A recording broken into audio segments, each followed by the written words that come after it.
Hello and welcome to Goa state media. आज हमारे साथ पॉपुलर फ्रंट ऑफ इंडिया के national general secretary mister Anees Ahmad जुड़े हुए हैं। ये एक ऐसे ऑर्गेनाइजेशन के लीडर है जो आजकल काफ़ी चर्चा में है और गवर्नमेंट के रेडार पे भी है।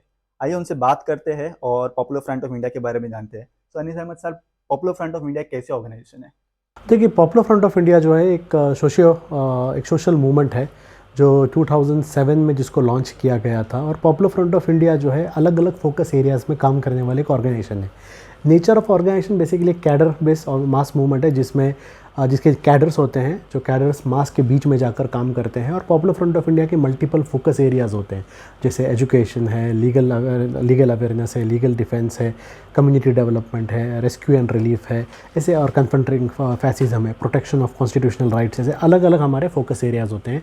और इन फोकस एरियाज़ में पॉपुलर फ्रंट ऑफ इंडिया अलग अलग कैंपेन्स करते हैं। जैसे एजुकेशन में हमारे नेशनल लेवल कैंपेन्स होते हैं, प्रो एजुकेशन कैंपेन्स।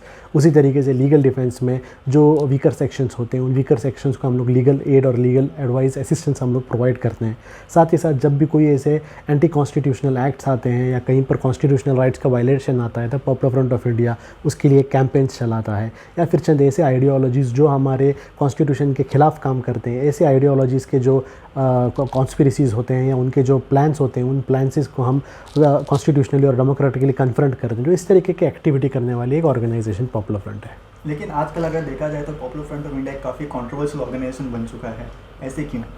देखिए, हम कॉन्ट्रोवर्शियल ऑर्गेनाइजेशन नहीं है, हमें बनाया गया है। क्योंकि आज इंडिया में आप देखेंगे सिचुएशन ऐसा है कि एक नैरेटिव क्रिएट किया जा सकता है। नैरेटिव का मतलब क्या है? Anyone can go ahead and create a narrative.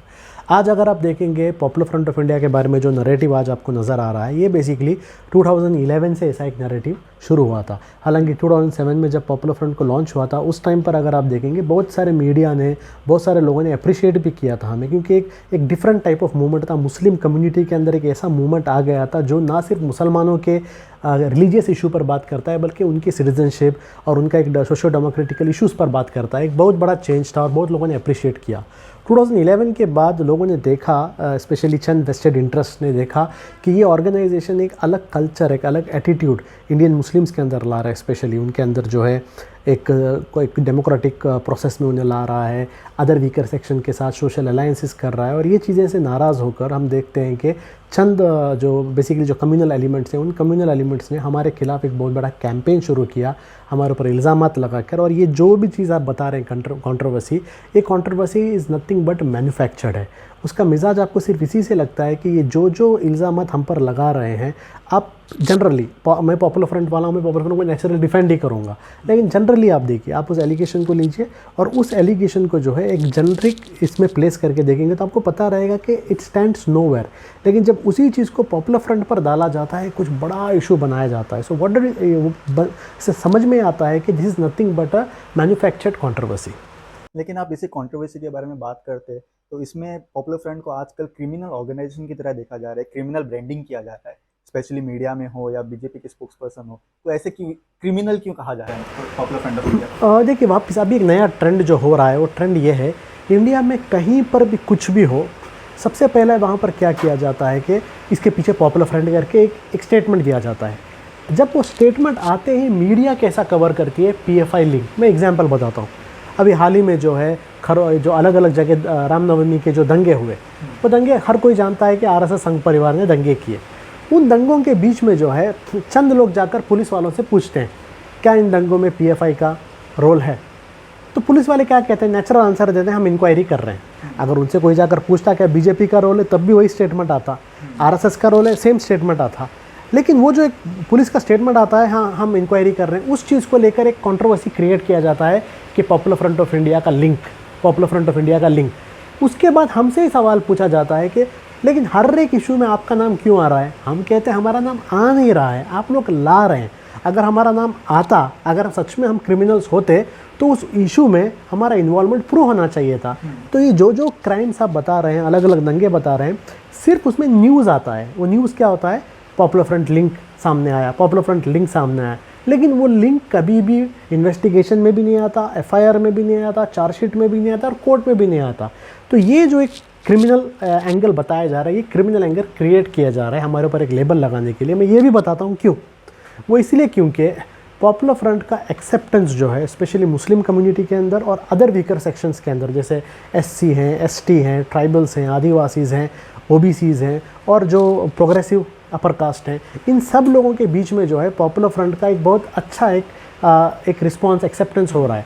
अब ये एक्सेप्टेंस अगर आपको रोकना है तो क्या करना है, आपको हमारे ऊपर एक वेरी खतरनाक लेबल लगाना है। वो खतरनाक लेबल लगाते ही लोग कैसे इनसे दूर रहना है, तो इसीलिए ये क्रिमिनल लेवल हम पर लगाया जाता है।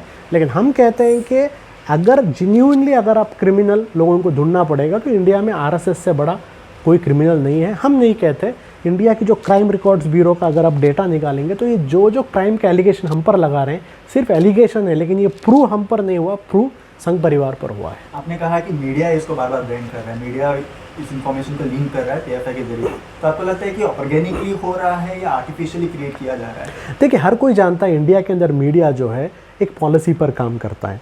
मैं कभी भी किसी मीडिया पर्सन को इसका रिस्पॉन्सिबल नहीं बताऊंगा कि मीडिया पर्सन्स क्या होते हैं, वो लोग जॉब पर होते हैं। अब जिस कंपनी के लिए जॉब करते हैं आपको उस कंपनी के पॉलिसी के मुताबिक चलना होता है, और मीडिया जो होता है, मीडिया का पॉलिसी जो है उसके जो बोर्ड ऑफ डायरेक्टर्स होते हैं या जो उसको ओन करते हैं, जो एज ए बिजनेस उसको चलाते हैं, वो लोग मीडिया के पॉलिसी को बनाते हैं। जो ऊपर से पॉलिसी आया वो हर एक मामूली रिपोर्टर भी क्या करेगा, उस पॉलिसी को मानेगा। मैं भी पर्सनली बहुत सारे मीडिया पर्सन्स को पर्सनली जानता हूँ। ऐसे मीडिया पर्सन्स भी हैं जो स्टूडियो में हमारे खिलाफ बात करेंगे, लेकिन मैं पर्सनली जानता हूँ वो लोग वैसे नहीं हैं, बहुत अच्छे लोग हैं वो लोग। लेकिन क्या होता है, एक पॉलिसी होता है। अभी एक पॉलिसी दिया गया है मीडिया को कि आपको पॉपुलर फ्रंट को डिफेम करना है, पॉपुलर फ्रंट के बारे में पॉजिटिव नहीं बताना है, डिफेम करना है। तब मीडिया उसी चीज़ को फॉलो करते जा रहा है। और आप देखेंगे एक ज़माना यही मीडिया था जो पूरे इंडिया में चिल्लाता फिर रहा था। फॉर एग्जांपल अर्नब गोस्वामी, आप जाके गूगल में जो है सर्च कीजिए अर्नब गोस्वामी सैफरन टेरर। जब वो टाइम्स नाउ में था, इंडिया में सैफरन टेरर के बारे में सबसे ज़्यादा चिल्ला कौन रहा था? अर्नब गोस्वामी चिल्ला रहा था, जो साध्वी प्रज्ञा को टेररिस्ट बोल रहा था, कर्नल पुरोहित को टेररिस्ट बोल रहा था। आज वही अर्नब गोस्वामी उन्हें देशभक्त बोल रहा है। क्या हुआ? अर्नब गोस्वामी चेंज हुआ? चेंज नहीं हुआ, वो पॉलिसी चेंज हुआ। तो जो पॉलिसी चेंज होता है, पॉलिसी के साथ ये लोग किसी को देशभक्त बोलते हैं, फिर यही लोग उसे टेररिस्ट बोलते हैं। तो आज जो पॉपुलर फ्रंट के खिलाफ जो कंट्रोवर्सी बनाया जा रहा है वो इसलिए क्योंकि जो लोग मीडिया को चलाते हैं, गवर्नमेंट का जो प्रेशर है, जो इंटेलिजेंस का प्रेशर है, उस प्रेशर में एक पॉलिसी बनाया गया है, पॉपुलर फ्रंट को टारगेट करो। अगर पॉलिसी चेंज हो गया यही लोग हमारी तारीफ करेंगे। गोवा के बारे में बात करते हैं। Popular front of India Goa में काफ़ी सालों से एक्टिव है, लेकिन पिछले 1 साल से अगर आप देखा जाए तो गोवा गवर्नमेंट और पीएफआई के बीच में काफ़ी टसल चल रहा है। तो ये कहाँ पे क्यों हो रहा है, ऐसे टसल क्यों चल रहा है? गोवा में अगर आप देखेंगे, गोवा में इससे पहले भी बीजेपी की गवर्नमेंट थी, लेकिन इससे पहले जो बीजेपी की गवर्नमेंट गोवा में और अदर स्टेट्स में भी अगर आप देखेंगे, उनका एक पॉलिसी जो है वेरी स्ट्रॉन्ग एक हिंदुत्व पॉलिसी में वो लोग नहीं जा रहे थे। माइनॉरिटीज़ के खिलाफ वो लोग काम नहीं कर रहे थे। और यहाँ पर भी बीजेपी की गवर्नमेंट अगर आप देखेंगे, जनरल अगर आप किसी से भी जाकर पूछेंगे, आप मीडिया वाले भी जानते हैं कि पिछले टर्म की बीजेपी और इस टर्म की बीजेपी में बहुत फ़र्क है। तो ये टर्म में जब बीजेपी आया है उसमें एक बड़ा चेंजेस क्या हुआ है, वो ये था कि इनको एक इंस्ट्रक्शन मिला है कि अभी आपका जो हिंदुत्व आइडियोलॉजी है उस आइडियोलॉजी को एग्रेसिवली आपको पुश करना है। तो आप लोग पूछ रहे हैं कि इससे पहले क्यों नहीं था, क्योंकि यहाँ पर गवर्नमेंट शायद वैसा हिंदुत्व आइडियोलॉजी को एकदम एग्रेसिवली एंटी माइनॉरिटीज़ उनके जो एटीट्यूड है उसको नहीं दिखा रहे थे, इसलिए हम भी कन्फ्रंट नहीं कर रहे थे, क्योंकि जब कोई एंटी माइनॉरिटी काम नहीं कर रहा है हम क्यों कन्फ्रंट करेंगे। लेकिन अभी very openly anti minority statements directly government की तरफ से आ रहे हैं। जैसे आप गोवा में देखेंगे चर्चों के बारे में स्टेटमेंट आ रहे हैं, मुसलमानों के बारे में स्टेटमेंट्स आ रहे हैं। तो जब गवर्नमेंट ऐसा एक anti minority, anti Muslim, anti Christian statement दे रहा है, तो popular front as a organisation, जिसका मैंने बताया हमारा फोकस एरिया है to oppose any sort of discrimination, to oppose any anti constitutional acts, तो हमारा रिस्पॉन्सिबिलिटी है कि हम अपोज करेंगे। हम ये नहीं देखेंगे कि बीजेपी की गवर्नमेंट है या कांग्रेस की गवर्नमेंट है। Any government that goes against the constitution, which does discrimination, which acts against it own people, उसको हम अपोज करेंगे। जब हम अपोज कर रहे हैं, नेचुरली क्या होता है कि वहाँ से आप देखेंगे पॉपुलर फ्रंट को टारगेट करने का एक अटेम्प्ट होता है। सेकेंड चीज़ भी आप देखेंगे, अभी गोवा में पिछले एक साल के अंदर आप देखेंगे थोड़े ऐसे एलिमेंट्स जो हैं गोवा की कम्युनल हार्मनी को डिस्टर्ब कर रहे हैं, उन एलिमेंट्स को पिछली बीजेपी सरकारों ने क्या किया था, अवॉइड किया था। आप जानते होंगे चंद ऐसे ग्रुप्स तो जिनको यहाँ की पिछली बीजेपी सरकारों ने भी क्या गोवा में काम करने नहीं दिया था, क्योंकि उन्हें पता था ये लोग इधर आते ही गोवा को ये लोग बर्बाद कर दें। लेकिन अभी आप देखेंगे, अभी की जो बीजेपी गवर्नमेंट है इन एलिमेंट्स को प्रमोट कर रहा है, इन एलिमेंट्स को ऐसा काम करने के लिए दे रहे हैं। तो बड़ा चेंज है। इसीलिए आप देखेंगे जब ऐसा एक एलिमेंट्स जो कम्युनिटी सोसाइटी के अंदर हेट्रेट फैला रहा है, वो लोग जब काम करते हैं, पॉपुलर फ्रंट नेचुरली उनको अपोज करता है, और अपोज करने की वजह से गवर्नमेंट अपना मशीनरी को यूज़ करता है हमें टारगेट करने के लिए।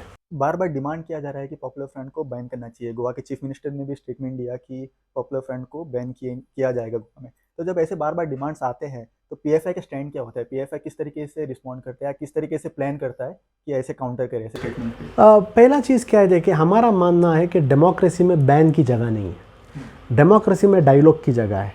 अगर आप किसी एक विचारधारा को नहीं मानते हैं, आप उससे डायलॉग करना है, डायलॉग से उसे हराना है कि आपकी विचारधारा सही नहीं है। ये बैन की विचारधारा अथॉरिटेरियन रजीम का ही काम है, और ये आरएसएस वाले, बीजेपी वाले ये डिमांड कर रहे हैं क्योंकि वो खुद 3 बार बैन हुए हैं, वो खुद 3 बार नेशनल लेवल में बैन हुए हैं। हम बैन नहीं हुए हैं, वो लोग बैन हुए हैं। जो खुद बैन हुए हैं, जो खुद ऐसे काम करते थे, बैन होने के काम कर रहे थे, वो लोग आज दूसरों पर बैन का डिमांड कर रहे हैं। दूसरा चीज़, सेकंड पॉइंट इसके अंदर अगर आप देखेंगे, ये पॉपुलर फ्रंट को बैन करने का भी असल में ये लोग चाहते क्या हैं। अभी रिसेंटली आप देखें कि एक अजीत डोवल ने एक चंद सूफी प्रोग्राम्स में जाकर, हमारा बारे में तो अजीत डोवल ने कुछ नहीं कहा, लेकिन उसके बाद एक प्रेस रिलीज़ आ जाता है कि पीएफआई को बैन करो, और उसके बाद वहाँ के पार्टिसिपेंट्स आकर कहते हैं कि हमने तो ऐसा बात कहा ही नहीं, प्रोग्राम में पीएफआई का नाम ही नहीं आता। तो हो क्या रहा है, इसका मतलब क्या है कि एक फ़िज़ा बनाई जा रही है कि हाँ बैन का एक बात हर जगह से आना है। तो हर बीजेपी के चीफ मिनिस्टर को भी ये बताया गया है कि आप भी क्या करो, बैन का डिमांड करो। तो आप देखेंगे कभी यहाँ का चीफ मिनिस्टर डिमांड करता है, कभी कर्नाटका का चीफ मिनिस्टर, कभी आसाम का चीफ मिनिस्टर, कभी यूपी का चीफ मिनिस्टर, कभी मध्य प्रदेश का चीफ मिनिस्टर। इन सबको इंस्ट्रक्शन दिया गया है बैन के बारे में आप बात करो, एक फ़िज़ा बनाओ, ताकि पॉपुलर फ्रंट भी डर जाए, पॉपुलर फ्रंट भी ये सोचे कि हम बैन होने वाले हैं, हम काम बंद करेंगे। हमारा मानना है कि हमें बैन करने के लिए इस गवर्नमेंट के पास या बीजेपी आरएसएस के पास कोई भी रीज़न नहीं है, कोई ऐसा रीज़न नहीं है हमें बैन करने, इसलिए we are that much confident. हम पर अगर ये लोग बैन करेंगे तो it will be only because of political vendetta, and that ban will be illegal, and that ban will not stand in the court of law, रुकेगा नहीं। तो इसलिए हमारा मानना है कि you cannot ban popular front of India on any legal grounds. अगर फिर भी ये लोग एक पॉलिटिकल वेंडेटा, क्योंकि ये गवर्नमेंट हम जानते हैं पॉलिटिकल वेंडेटा पे चलने वाली गवर्नमेंट है, फिर भी करते हैं, तो हम लोग जो है जिस तरीके से इससे पहले इंडिया में जो ऑर्गेनाइजेशंस, वेरी जेन्युइन ऑर्गेनाइजेशन, जिनको इन्होंने अलग अलग सरकारों ने बैन किया था और वो लोग कोर्ट में जाकर उन्होंने बैन को डिफीट किया, जिस तरीके से झारखंड में हमें बैन किए थे, हमने हाई कोर्ट में जाके बैन को रिवोक कराया, उसी तरीके से हम भी जो है हर लीगल और डेमोक्रेटिक ऑप्शन को इस्तेमाल करेंगे। जी, इंडिया में आजकल हर घर तिरंगा कैंपेन चल रहा है, one of its kind campaign है। पहली बार इंडिया में ऐसे 15 दिन का इंडिपेंडेंस डे से पहले कैंपेन चल रहा है। तो आपका क्या टेक है, ऐसे कैंपेन जब चलते हैं तो उस पर आपका क्या कहना है? देखिए, पेट्रियोटिज़म जो है हर एक इंडियन के अंदर इनबिल्ट है, समझे। गवर्नमेंट जो है हमें फोर्स नहीं कर सकती हमारा पेट्रियोटिज़म दिखाने के लिए। आज अफसोस ये हो रहा है कि ये गवर्नमेंट जो है इस तरीके से, और बीजेपी आरएसएस इस तरीके से एक माहौल बना रही है कि जो भी गवर्नमेंट के एक कैंपेन का हिस्सा बनेगा वही असल नेशनलिस्ट है, जो गवर्नमेंट का हिस्सा, कैंपेन का हिस्सा नहीं बनेगा नेशनलिस्ट नहीं है। देखिए, इंडिया में मुसलमानों को जो है अपना पेट्रियोटिज़म प्रूव करने की ज़रूरत नहीं है, और हम हमारा पेट्रियोटिज़म जो है 15 दिन प्रूव नहीं करते, हम 365 डेज़ प्रूव करते हैं। एवरी 365 डेज़ इस देश से हम मोहब्बत करते हैं। हम हमारे देश से सिर्फ 15 दिन मोहब्बत करने की हमें ज़रूरत नहीं, हम 365 डेज़ मोहब्बत करते हैं। आज मैंने यहाँ का न्यूज़पेपर भी देखा जिसमें बीजेपी के लोग आकर कह रहे थे कि हर मस्जिद मदरसे में तिरंगा लगाएंगे। देखिए, मुसलमानों को कभी भी अपने प्रेमाइसिस में तिरंगा लगाने में प्रॉब्लम नहीं था। अब जाके पूरे इंडिया में देखो, जहाँ तक मैं जानता हूँ, अलग अलग मदरसों में 15 अगस्त सेलिब्रेट किया जाता है। आपके बोलने की वजह से हम सेलिब्रेट नहीं कर रहे हैं, हमारा देश है इसलिए हम सेलिब्रेट करते हैं।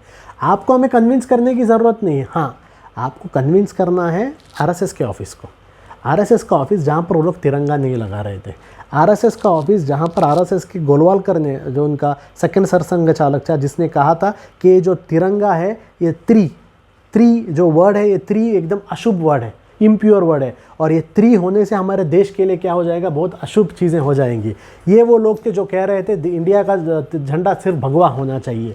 इनको कन्विंस करो, अब हमें कन्विंस मत करो।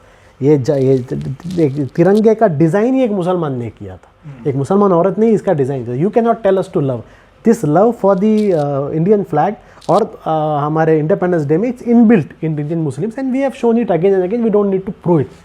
अब सेकंड क्वेश्चन आया, इस तरीके का कैंपेन गवर्नमेंट क्यों कर रहा है। देखिए, मेरा उसमें एक पर्सनल टेक ऐसा है कि ये गवर्नमेंट जो है इवेंट मैनेजमेंट में बहुत भरोसा रखती है, और प्राइम मिनिस्टर को भी आप जानते हैं, पूरे वर्ल्ड में यहाँ वहाँ जाते हैं, एक इवेंट ही होता है। अब यूनाइटेड नेशंस में भी आप देखो पूरे वर्ल्ड के लीडर्स आते हैं, लेकिन कोई वहाँ पर बाहर इवेंट नहीं करता, बल्कि यहाँ पर एक इवेंट चलता है।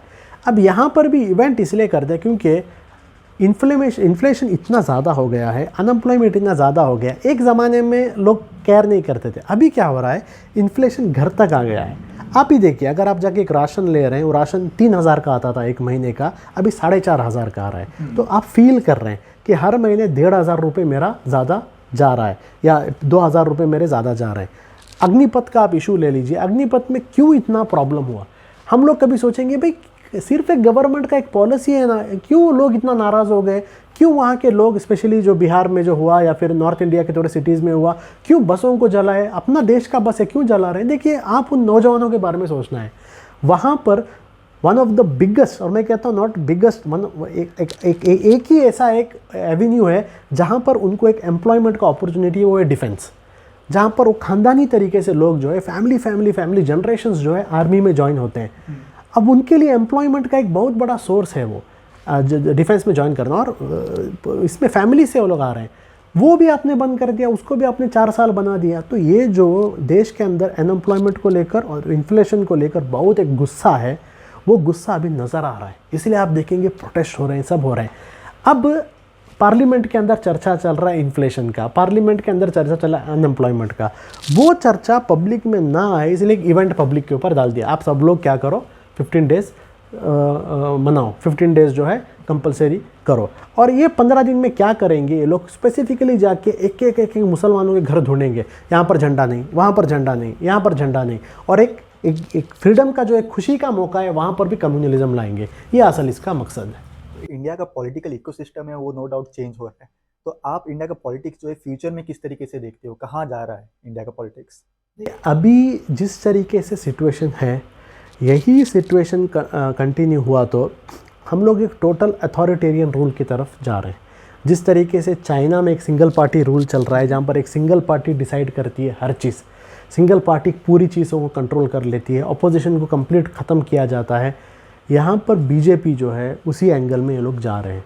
ये लोग चाइना के खिलाफ बात कर रहे हैं। असल में चाइना मॉडल सबसे ज़्यादा फॉलो बीजेपी कर रहा है, क्योंकि बीजेपी इंडिया में जो है ये चाइना मॉडल ला रहा है। 1 country 1 tax, 1 country 1 culture, 1 country 1 party, 1 country 1 election. ये सब क्या है?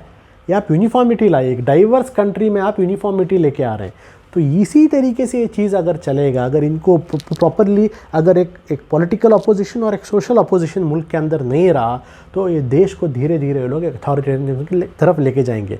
और हम नहीं कह रहे हैं, अभी जो अलग अलग इंटरनेशनल एजेंसीज़ हैं, जो डेमोक्रेटिक वॉच डॉग्स हैं, जो डेमोक्रेसी को वॉच करते हैं, उन्होंने भी कहा है कि इंडिया जो है धीरे धीरे अथॉरिटेरियनिज्म की तरफ जा रहा है। तो ये एक स्लाइड सीरियस है, इसको आप मजाक नहीं समझना। क्योंकि थोड़े दिन पहले अगर आपने कांग्रेस का प्रेस कॉन्फ्रेंस देखा, जिसमें राहुल गांधी ने वेरी स्ट्रॉन्ग बात कहा कि डेथ ऑफ डेमोक्रेसी मर रहा है करके उसने कहा वेरी स्ट्रॉन्ग पॉइंट है। ऐसे बड़े बड़े अपोजिशन के लीडर्स इतना बड़ी बात कहना, बहुत, हम तो बहुत सालों से कह रहे हैं, 2015 से हम लोग बता रहे हैं, जब ये ऑर्डिनेंस राज लेके आए थे। मुझे याद है 2015 फरवरी से पॉपुलर फ्रंट कह रहा है कि ऑर्डिनेंस राज जो लेके आ रहे थे, ये फर्स्ट स्टेप था डेमोक्रेसी को ख़त्म करने का। तब से पॉपुलर फ्रंट अपोज कर रहा था, कोई अपोजिशन को पड़ी नहीं थी, सब लोग अपना अपना कर रहे थे। लेकिन आज अपोजिशन इस चीज़ को रियलाइज़ कर रहा है। तो अगर ऐसे ही चलता रहा तो बहुत धीरे हम देखेंगे कि हम अथॉरिटेरियनिज्म की तरफ जाएंगे। हमारे जो कॉन्स्टिट्यूशनल राइट्स हैं, उन राइट्स को एक एक करके छीना जाएगा। और तब आप भूल जाए कि जो लोग सोचते हैं मुस्लिम्स उसके विक्टिम नहीं रहेंगे, समझे? ये जो गलत फहमी डाले जा रहे हैं, मुसलमान विक्टिम, सिर्फ मुसलमान विक्टिम नहीं रहेंगे, हम नंबर फर्स्ट एक विक्टिम रहेंगे। लेकिन हमारे बाद इंडिया का हर एक सिटीज़न विक्टिम बनने वाला है इस अथॉरिटेरियनिज्म का। Thank you so much Anees Ahmad साहब, आपने वक्त दिया, हमसे बात किया। देखते रहिए गोवा स्टेट मीडिया।